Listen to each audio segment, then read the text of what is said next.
Halo teman-teman, selamat datang di channel Scalping Trader. Di video kali ini kembali saya sharing ke teman-teman list rekomendasi saham untuk watchlist trading tanggal 12 Juni 2025. Dan seperti biasa, disclaimer kalau saya tidak mengajak beli dan jual, teman-teman harus melakukan analisa ulang dan saham yang saya share adalah saham yang menarik dari beberapa sudut pandang saya gitu ya, dari beberapa sudut pandang saya, biasanya teknikalnya, data transaksinya, volumenya gitu ya, sentimennya, dan itu ya preferensinya ya berdasarkan point of view saya. Jadi ya teman-teman harus tetap punya conviction masing-masing untuk bisa lebih percaya diri gitu ya, dan gak ragu-ragu sama saham yang mau TP, mau beli, mau jual, mau hold gitu ya, itu tetap ada di tangan teman-teman masing-masing. Dan sekedar saran, saya hanya beli kalau marketnya menarik, direspon menarik gitu ya, sahamnya hijau dan sahamnya naik gitu ya. Dan biasanya kalau untuk scalping saya in outnya cepet teman-teman, dan biasanya saya nggak hold kecuali sahamnya memang lagi sentimennya lagi bagus banget, ya mungkin saya akan pasang trailing stop seperti itu ya, karena trading itu tanggung jawabnya ada di tangan masing-masing. Jadi porto masing-masing ya urus masing-masing gitu ya. Oke, tanggal 12 Juni saya punya 4 saham, MBMA, Bumi, BRMS, dan juga Jati. Langsung aja ke pembahasan kenapa saham-saham tersebut menarik. Nah, ini sebelumnya saya mau sharing ya, brand PTRO, MPXL, ARB ya teman-teman. Saya mau sharing saham yang saya rekom kemarin. Yang pertama TPIA dulu lah ya. TPIA saya bilang kemarin ke teman-teman yang sudah join di YouTube membership bahwa ini oke untuk di tradingin. Ya jujur teman-teman, saya punya barang, saya punya di average 10.100 ya.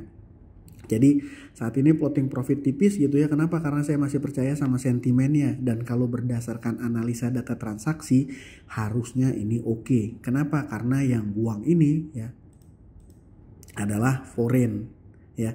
Ya kan mungkin teman-teman paham ya bahwa TPIA ini memang masuk MSCI, tapi foreign bukan pengendali di sini gitu ya. Jadi saya rasa ya ini masih masuk dalam kategori ya oke lah. Dia mungkin ada profit taking gitu ya foreignnya, tapi sepertinya ada yang tahan. Dan ya mungkin sentimen CDI menurut saya masih bisa jadi sentimen yang kuat. Untuk brand gimana? Untuk brand jujur analisa saya salah. Kenapa? Karena hari ini justru malah terjadi distribusi. Walaupun distribusinya retail, tapi saya nggak ngelihat kemarin RF sama ini AK-nya foreign ya. Yes. Nah, saya ngelihat RF-nya nggak muncul lagi. Kemarin dia punya average 6.700 ya. Tidak sesakti itu ternyata big player. Floating loss posisi saat ini ya. RF-nya. Ya, simple aja teman-teman, kalau sahamnya memang belum kasih cuan, selama kita punya trade plan, kita cari saham lain, ya nanti pasti bisa diganti. Saya pribadi nggak entry ya di brand hari ini. Saya hari ini cuma urus MLPT saya sama trading di MBMA gitu ya. Toba gimana? Nah Toba juga dia sempat naik, ini gocekannya maut kalau kita lihat chart intraday-nya ya. Ini gocekannya maut. Data transaksinya masih oke ya, menurut saya ini masih cenderung oke. Dia sempat dibawa turun dan akhirnya naik. Ini ya kalau dapat pas belinya di merah ya harusnya cuannya lumayan, dan ada kok dari teman-teman YouTube membership yang akhirnya cuan. Cuman untuk kali ini saya rasa untuk besok itu saya rasa udah kurang begitu oke. Kenapa? Karena ini candlenya ini doji ya, doji dengan volume yang lumayan besar. Saya khawatir ya doji ini ada bau-bau gitu ya, ada tanda-tanda indikasi-indikasi dia akan swing high gitu, atau akan reverse balik arah, akan koreksi sehat dulu. Saya khawatirnya sih itu. Jadi buat teman-teman yang masih punya barang ya tinggal sesuaikan aja ya. Nah untuk MPXL kenapa ini direkom tapi ternyata malah ARB ya, ini saya malah curiga juga sih ini mau nurunin retail, karena ya ini CP yang beli kemarin cut loss tuh. Kemarin dia beli 168, average-nya 143.000 lot ya. Jadi hari ini dia akhirnya malah jualan 200.000 lot dengan average 162. Karena open ARB ini, open merah langsung. Ya. Nah ini yang beli MG jumlahnya juga ya mirip-mirip. Saya jadi berasumsi-asumsi kemungkinan ini ada indikasi dari itunya crossing. Ya, ada indikasi crossing dari MG sama CP, atau ya mungkin CP-nya buang barang gitu ya. Tapi ya whatever it is, ya kalau nggak bisa dikasih cuan di sini ya mungkin simple aja tinggal cari lapak yang lain gitu ya. Saya sih seperti itu. Saya pribadi nggak trading ya di MPXL. Saya pribadi sih nggak trading ya di MPXL. Ini kan open langsung ya. Opennya 162. Ya, jadi ya mudah-mudahan teman-teman nggak ada yang sangkut gitu ya. Tapi kalau sangkut ya saya pikir wah ini lapak udah kurang begitu oke. Nggak ramah penunggunya gitu ya. Nah yang terakhir yang saya rekom ada PTRO. PTRO data transaksinya masih oke loh ya. Ini masih oke. Jadi ya tinggal sesuaikan aja, memang kalau di sahamnya Pak PP ya rada-rada mules ya holdnya ya. Volatilitasnya luar biasa. Oke, besok saya mau masih prefer sama MBMA. Kenapa? Alasannya data transaksi hari ini jelas ya. LGRF nih beli dominasi gede banget. Ini akumulasinya gede banget. Volume yang terjadi juga termasuk menurut saya oke, gede gitu ya. Ya memang saham MBMA ini kemarin waktu ARA dia gap up terus merah, terus besokannya merah lagi, tapi hari ini langsung dibalikin ya. Langsung dibalikin. Saya hari ini scalping di MBMA tadi pagi tapi tipis ya, cuma sekitar 2% saya ambil. Yang agak nyesel juga nggak hold karena memang ya saya pribadi nggak bisa pantau market lebih lama, jadi ya saya langsung TP aja. But it's okay, melihat data transaksi saya rasa ini besok berpotensi bisa kasih kita cuan. Yang kedua dan ketiga ini adalah saham dari grupnya Bakri ya, konglomerasi Bakri Group. Yang pertama ini Bumi, data transaksinya menurut saya oke. Yang kedua ini BRMS. Jadi Bumi ini ya kalau ngelihat secara sederhana yang biasa saya pakai ini break, volumenya gede, data transaksinya juga oke. Bumi oke, BRMS gimana? BRMS ini ke skip, saya malah prefer ke sahamnya Pak PP. Ya, saya biasanya kan suka beli saham yang dia di breakout atau mau deket breakout ya, konfirmasinya biasa saya lihatnya volume.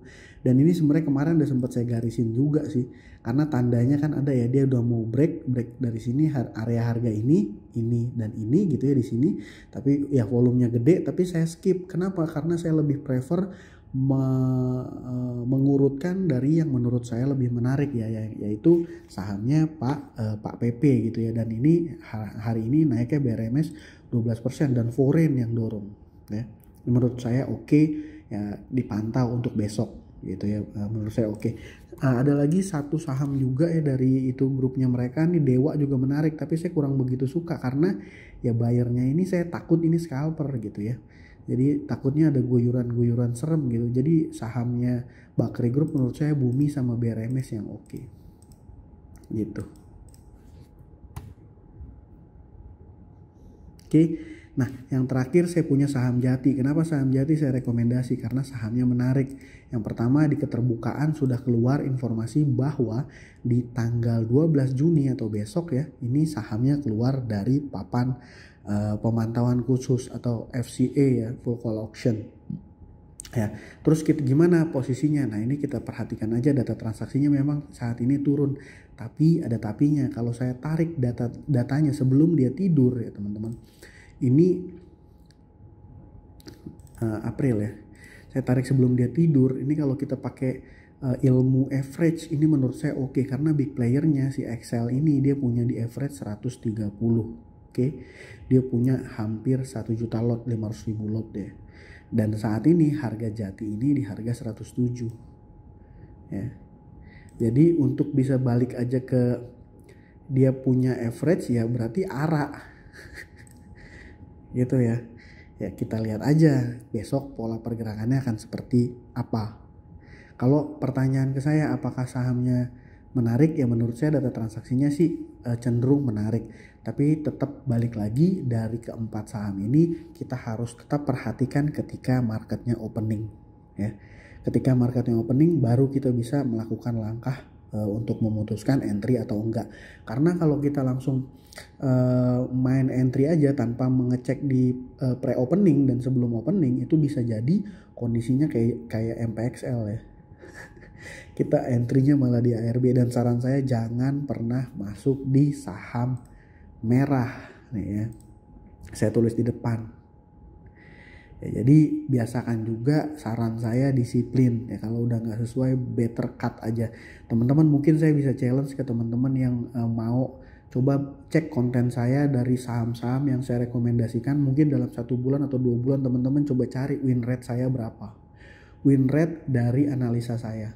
Jadi kalau kita pakai logika sederhana, saya berani jamin win rate saya di atas 50%. Ya memang kalau dihitung secara persentase ya cuma 50-50. Tapi teman-teman, kalau teman-teman disiplin dan teman-teman ngerti bahwa sama risk reward ya, maksudnya kalau seandainya posisi sahamnya loss, teman-teman buru cut, cepet-cepet cut, dan ketika sahamnya profit ya jangan buru-buru TP, tapi tunggu dulu, lihat dulu momentumnya sampai guyuran kencang ada, itu teman-teman pasti cuannya tebal ya. Nah, intinya itu, dan balik lagi saya ingetin yang tadi saya sampaikan di awal, teman-teman harus punya conviction pribadi karena tidak semua saham yang saya rekomendasikan itu naik. Oke, tetap trading itu tanggung jawabnya ada di tangan teman-teman masing-masing. Ya, mungkin itu aja dari saya kali ini. Semoga apa yang saya sampaikan bisa bermanfaat dan bisa kasih cuan ke teman-teman. Sekian dari saya. Thank you.